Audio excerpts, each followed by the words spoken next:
je voudrais vous parler de l'alignement des planètes. Cette notion-là me paraît absolument essentielle et fondamentale. Quand il y a un alignement des planètes, qu'est-ce que ça veut dire?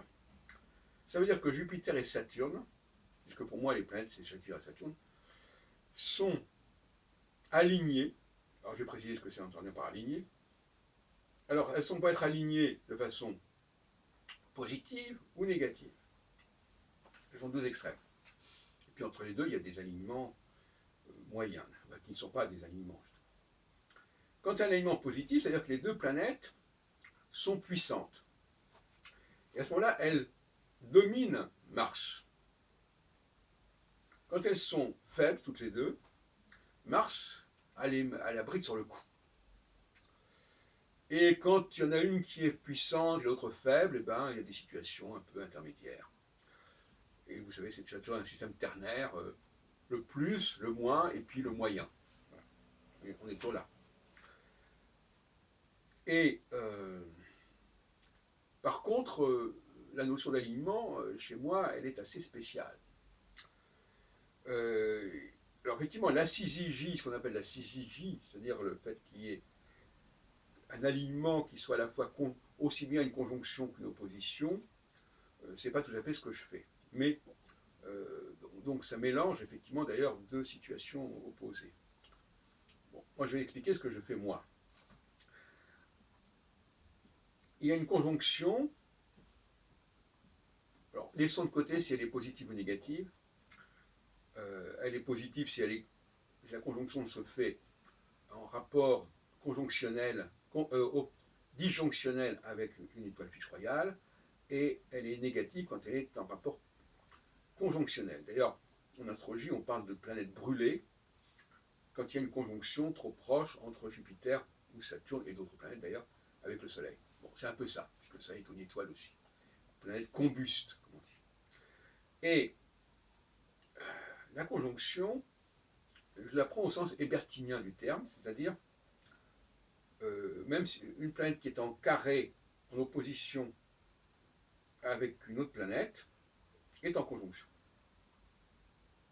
Parce qu'elles sont elles sont toutes les deux dans un signe cardinal, ou toutes les deux dans un signe fixe, ou toutes les deux dans un signe mutable. C'est la théorie d'Hébertin, Reinhold Hébertin, que j'ai connu en 71. J'ai suivi dans un séminaire à Allen, et qui est mort depuis, je crois, en 88, je ne sais pas.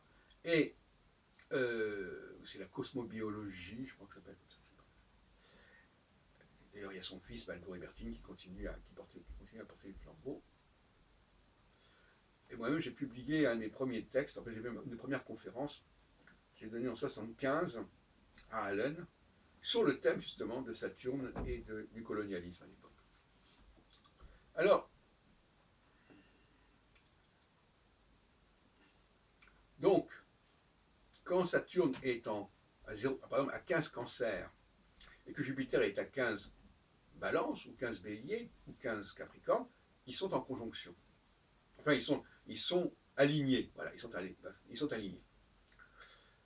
Alors, ils peuvent être alignés, comme je l'ai dit, de manière positive, s'ils sont en disjonction, et de manière négative, s'ils sont en conjonction. Alors, la disjonction, comme on est dans un système de division par 4, puisque le système cardinal fixe mutable, c'est les quadruplicités, la disjonction, c'est pas 180 degrés, c'est le quart de 180 degrés, c'est-à-dire 45 degrés. 90 degrés plutôt. 90 degrés. Donc un aspect de carré entre Saturne et une étoile fixe royale, ou Jupiter et une étoile fixe royale, un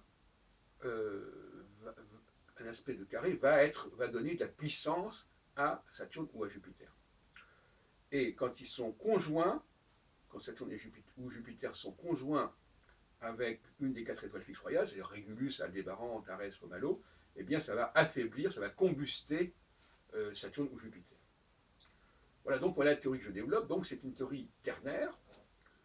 Hyperpuissance quand Saturne et Jupiter sont connectés, et connectés dans la disjonction, c'est-à-dire en 45 degrés, chacun, pas forcément la même étoile fixe, mais 45 degrés d'une étoile fixe royale. Alignement négatif affaiblissant quand Saturne et Jupiter, tous les deux, sont conjoints à une des 4 étoiles fixes royales, pas forcément la même. Et entre les deux, il peut y avoir Saturne faible, Jupiter faible, etc. Voilà les 3 temps majeurs que je signale.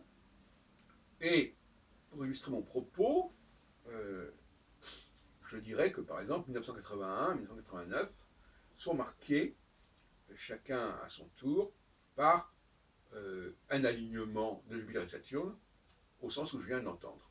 C'est-à-dire en carré ou en opposition ou en conjonction entre eux, mais à 45 degrés l'un et l'autre d'une étoile fixe royale. Et quand il n'y a pas cet alignement, comme actuellement par exemple, on a un système un peu intermédiaire, avec un Saturne qui est puissant, parce qu'il est en disjonction avec Antares, et un Jupiter qui est faible, parce qu'il est en conjonction avec d'ailleurs Antares aussi. Et par conséquent, ça crée des situations qui ne sont pas très nettes, très claires, et très productrices, si vous voulez. Voilà, donc à partir de là, est-ce qu'on peut faire des prévisions? C'est une question que j'ai discutée avec mon ami Serge Brémorel, avec lequel j'ai eu un long entretien, j'en aurai un autre lundi, et qui va faire une conférence samedi après-midi à 16h15 à la Cité des Sciences, et vous trouverez des informations là-dessus sur YouTube. Voilà, alors est-ce qu'on peut annoncer que lorsqu'il y a une conjonction, un alignement, employons le mot alignement, quand il y a un alignement Jupiter-Saturne, sur la même longueur d'onde, si on peut dire, eh bien, ça veut dire qu'il y a des choses positives, la société trouve sa cohérence, trouve son harmonie, il y a une sorte de facilité de fonctionnement. Inversement, quand il y a un alignement négatif, eh bien, c'est le dysfonctionnement.